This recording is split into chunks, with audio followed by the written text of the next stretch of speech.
Je dois vous parler sur la docilité à l'Esprit Saint, c'est ça. Or, je voudrais simplement dire que la docilité, ce n'est pas passif. Ce n'est pas quelque chose, comme le vénérable Père nous dit, comme une plume légère ne se laisse emporter par le vent. La plume légère, eh bien, d'abord elle est légère, donc elle est débarrassée de tout ce qui l'appesantit. Il faut d'abord se libérer de beaucoup de choses pour être léger. Ensuite, il faut apprendre à comprendre ce que ça veut dire docile. Docile, ça ne veut pas dire ne rien faire. L'apôtre Jacques nous dit que si tu as la foi, tu dois montrer par des actes ta foi. Sinon, ta foi n'existe pas.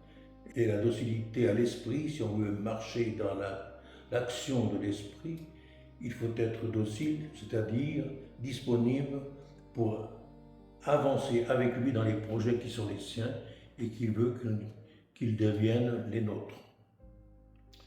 Nous avons besoin de cette ouverture à l'esprit pour comprendre que lui nous emmène, comme le vent est d'une force, une énergie qui emmène cette plume légère.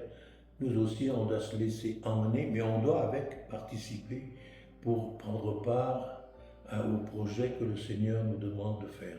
L'Esprit Saint n'est pas une idée ou un souffle. Il est quelqu'un qui habite notre vie et qui veut vivre avec nous, faire avec nous, agir avec nous, comme on dit dans la messe, par lui, avec lui et en lui. Il faut que cette communion soit réalisée dans l'action avec l'Esprit Saint. C'est ça la docilité.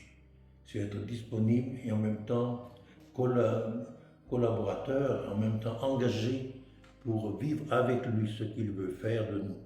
Ça, c'est l'avenir, c'est ce que l'Esprit nous demande, je crois. Et bon, je pense que nous devons nous libérer de beaucoup de choses pour être disponibles. Libérer de son orgueil et de son égoïsme d'abord, libérer de sa manière de penser pour s'ouvrir à celle que le Saint-Esprit nous donne de découvrir dans les autres, dans ceux qui nous entourent, pour cheminer avec eux et les aider à avancer dans l'amour et la paix que le Seigneur nous donne. C'est le royaume du Christ, c'est un royaume d'amour et de paix, et c'est cela que nous devons annoncer pour être disponibles à l'Esprit.